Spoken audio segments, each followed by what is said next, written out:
Hello everyone. TDP కార్యకర్తల జంట హత్యల కేసులో పెన్నెల్లికి నిజంగా ఇప్పుడు సుప్రీంకోర్టు షాక్ ఇచ్చిందనే చెప్పాలి.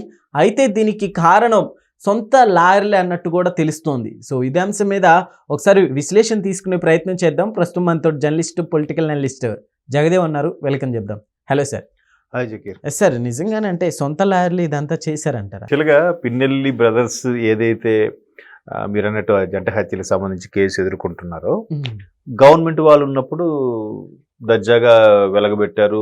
మాకు ఎవరేం చేయలేరు, మమ్మల్ని ఎవరేం పీకలేరు అన్నట్టుగా. ఒకరు కాదండి, మీరు ఎవరి చరిత్ర తీసుకోండి. వైసీపీ హయాంలో జోగి రమేష్ గారు ఒక రకమైన ఇష్యూ, అదెవరు అనిల్ కుమార్ యాదవ్ ఒక రకమైన ఇష్యూ, రోజా గారు ఒక రకమైన ఇష్యూ, పేర్ని నాని ఒక రకమైన ఇష్యూ. ఒక్కొక్కరు ఒక్కొక్క ఇష్యూలో ఇరుక్కుపోయి ఉన్న వాళ్ళే. కొడాల నాని, గుడివాడ అమర్నాథ్ గారు, ఎవరో ఏదో ఒక పరంగా.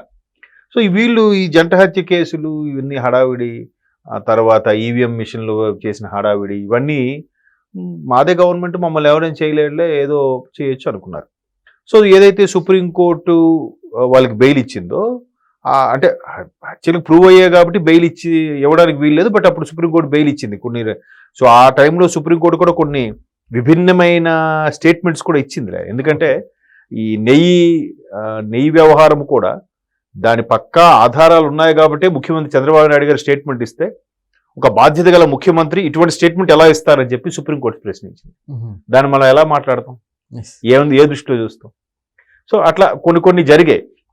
అది ఇప్పుడు సుప్రీంకోర్టు ఏదైతే బెయిల్ ఇచ్చిందో నేరం ఆరోపణ ఉన్నప్పటికీ, సో ఇప్పుడు ఆయన తరపు లాయర్లు ఏదైతే వాదించడానికి వెళ్ళారో, గవర్నమెంట్ తరపున లాయర్ వాదించడానికి వెళ్ళి, సార్ వీళ్ళ మీద నేరారోపణలు ఉన్నాయి, వీళ్ళు జంట హత్యలకు వీలే కారకులు, చాలా ప్రూఫ్స్ కూడా ఉన్నాయి, కాబట్టి బెయిల్ రద్దు చేయాలి, మీరు లొంగిపోమని వాళ్ళు అడగాలి అని అంటే, వెంటనే ఈ పిన్నెల్లి లాయర్లు ఏం చేసి పెద్ద పోటుగాల్లాగా, ఏం కాదు, అసలు ఆ కేసులో ఇన్వెస్టిగేషన్ ఎవరెవరు జరిగారు, ఎవరెవరు విట్నెస్లు వచ్చారు మాకు తెలుసు అని చెప్పి, ఏదైతే పోలీసులు గోప్యంగా ఉంచాల్సిన వ్యవహారం ఉంటుందో ఇన్వెస్టిగేషన్లో, అదంతా ఆ సాక్షుల, ఆ కేసు డైరీ, ఆ విట్నెస్లు డీటెయిల్స్ అన్నీ కూడా కోర్టు ముందు పెట్టారట. ఇవి పోలీస్ స్టేషన్ వ్యవహారంలో గోప్యంగా ఉండాల్సినవి కోర్టుకు సమర్పించాల్సినవి మీ దగ్గరికి ఎలా వచ్చాయి అని లాయర్లను అడిగేసరికి వాళ్ళు తెల్లమొహం వేశారట. ఇప్పుడు విషయం ఏంటంటే, గతంలో ఈ ఎవరు ఐపీఎస్ సంజయ్ గారి గురించి కానీ, ఐపీఎస్ సునీల్ గారి గురించి కానీ, ఏవైతే కొన్ని కేసులు కొనసాగుతున్నాయో వాటికి సంబంధించి ఈ పొన్నవోలు గారు, ఏది ఏడీజీ గారు ఓ కేసు పెద్ద వాదించేస్తారు, పెద్ద లాయరు అనుకుంటే ఆయనే తిరిగి పట్టించేసే నేపథ్యంలో చాలాసార్లు బిహేవ్ చేశారు. ఇప్పుడు చాలా మంది సందేహం ఏంటంటే, ఈ పిన్నెల్లి ఏ లాయర్లతో అయితే మాట్లాడుకున్నారో, ఈ లాయర్లకు కూడా పొన్నవోలు గారు కంపెనీ సలహా ఇచ్చారా ఏంటి దొరికిపోయేలాగా? అదేదో సినిమాలో చూసారా, సాక్షులకి తిరిగి రివర్స్లో ఎవరి తరపునైతే వాదించాలనుకుంటున్నారో వాళ్ళకే యాంటీగా వాదించేసి వాళ్ళని జైలుకి వెళ్ళేలా చేస్తారు, ఏదో సినిమాలో కామెడీగా చూపిస్తారు. ఇక్కడ కూడా ఈ లాయర్లు ఏదో అత్యుత్సాహం ప్రదర్శించేసి, లేదు ఇన్ మీద ఇన్వెస్టిగేషన్లో కూడా ఏమి రాలేదు చూడండి రిపోర్ట్లో, అలాగే కేసు డైరీలో కూడా అటువంటివి ఏమీ లేవు, విట్నెస్ ఎవరో అవుతున్నారో వాళ్ళు ఏం చెప్పారో చూడండి అని చెప్పి అవన్నీ కోర్టు ముందు పెట్టారట. ఇవన్నీ గోప్యంగా ఉండాల్సినవి మీ దగ్గరికి ఎలా వచ్చాయి అంటే, లోపల అంతర్గతంగా ఉండాల్సిన సీక్రెటివ్ కూడా ప్రభుత్వం సంబంధించిన రెవెన్యూ కానీ, పోలీసు సంబంధించిన కానీ సీక్రెట్గా ఉండవలసి మీ దగ్గరికి వస్తున్నాయి అంటే, మీ పరపతి ఏంటి, మీ పలుకుబడి ఏంటి? సో మీరు ఖచ్చితంగా మీరు ఒక రేంజ్ వాళ్ళు, మీరు చాలా మందిని భయపెట్టుంటారు, చాలా మందిని బెదిరించే పనులు చేయించుకుని ఉంటారు, లేకపోతే పోలీసుల దగ్గర ఉండాల్సిన మీ దగ్గరకు వచ్చిందంటే, పోలీసులు మీకు భయపడి ఇచ్చారా, లేదా పోలీసులు మీ దగ్గర తాయిలాలు తీసుకొని ఇచ్చారా అనే కోణంలో ఒక్కసారిగా లాయర్ ప్రశ్నించేసరికి, అంటే నిజమే కదా, అసలు మీరు ఇంత అరెస్టుకు సంబంధించి ఏదైతే నడుస్తుంది, మీకు బెయిల్ ఇచ్చారు, ప్రశాంతంగా ఉండొచ్చు కదా, మళ్ళీ ఇవన్నీ ఎందుకు సబ్మిట్ చేశారు? సబ్మిట్ చేసిన తర్వాత లాయర్లకి, అయ్యా మీకు ఎలా వచ్చాయని అనేసరికి నాలుగు ఖర్చుకున్నారు.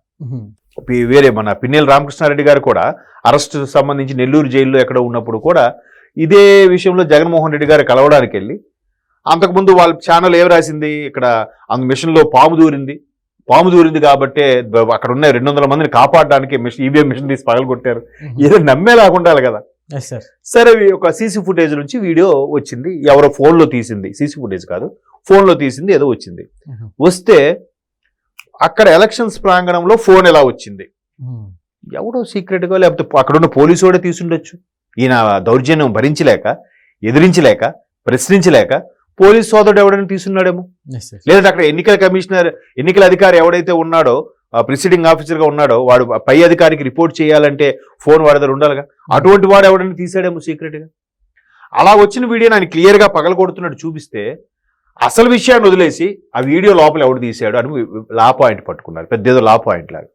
అరే క్లియర్గా విట్నెస్ దొరికారా, వాడు నేరస్తుడు అంటే సరే అక్కడ కదా అయిపోయింది. తర్వాత జగన్మోహన్ రెడ్డి గారు నెల్లూరు జైల్లో ఉన్న పిన్నెల గారిని కలవడానికి వెళ్ళినప్పుడు కూడా బయటకు వచ్చి ఏం స్టేట్మెంట్ ఇచ్చారు, అవును టీడీపీ గవర్నమెంట్ చేస్తున్న అరాచకాలు తట్టుకోలేక కోపంతోనే ఈవీఎం పగలగొట్టారని చెప్పి, అంతవరకు ఆయన ఈవీఎం పగలగొట్టింది ఏదో పాము దూరిందనో లేకపోతే ఇంకేదో సొల్లు రీజన్స్ తో ఆయన చెప్పి తప్పించుకునే ప్రయత్నం చేస్తే, Yes, sir. ఈయన వెళ్ళి అవును టీడీపీ రిగ్గింగ్ చేస్తుంది కాబట్టి, టీడీపీ దొంగ ఓట్లు గుర్తిస్తుంది కాబట్టి ఆ కోపంతోనే పగలగొట్టాడని ఆయన తరపున ఈయన నేరం ఒప్పుకునే చేశారు. అప్పుడు కూడా పొన్నవోలు గారు ఒక స్టేట్మెంట్ కూడా ఇలాగే అనిపించింది. సో పొన్నవోలు గారే జగన్మోహన్ రెడ్డి గారికి ఈ విధమైన సలహా ఇచ్చారేమో, అందుకే రెడ్ హ్యాండెడ్ గా దొరికిపోయేలా చేశారు అని. అంటే ఇప్పుడు నేరం చేసేవాడికి అదొక శాపం, ఎక్కడో చిన్న హింటేనే వదులుతాడు, ఎక్కడో ఒకరు దొరికిపోతాడు. Yes. సో వీళ్ళు దొరికిపోవడమే కాక పక్కాగా ఎవిడెన్స్ తో సహా పోలీస్ కేసు డైరీ కూడా చూడండి, సాక్షులు ఎవరెవరు విచారించారు ఇవన్నీ చూడండి, ఇవన్నీ కూడా కల్పితాలు అన్నట్టుగా. అరే ఆ గవర్నమెంట్ సంబంధించిన కాపీలు మీ దగ్గరికి ఎలా వచ్చాయి Yes, yes. అంటే మీరు ఏ స్థాయిలో మ్యానిపులేషన్స్ చేస్తున్నారు, ఏ స్థాయిలో అక్కడ ఉద్యోగులను కానీ పోలీసులు కానీ ఏ స్థాయిలో మీరు భయపెట్టిస్తున్నారు, మీ పరపతి ఉపయోగించి వాళ్ళు ఎంతగా బెదరగొడుతున్నారు అనే వ్యవహారం క్లియర్ కట్గా కనిపిస్తుంది కదా. Yes, sir. సో అలాగా మొత్తం మీద అలాంటి సలహాలు సూచనలు పొన్నవోలు గారే ఇస్తారు కాబట్టి లాయర్లకు కూడా పొన్నవోలు గారు ఏమైనా ఇచ్చారా, ఎందుకంటే వైసీపీకి అధికారంగా ఒక లాయర్గా ఉండే వ్యక్తి ఏడీజీగా పనిచేసిన పొన్నవోలు గారు.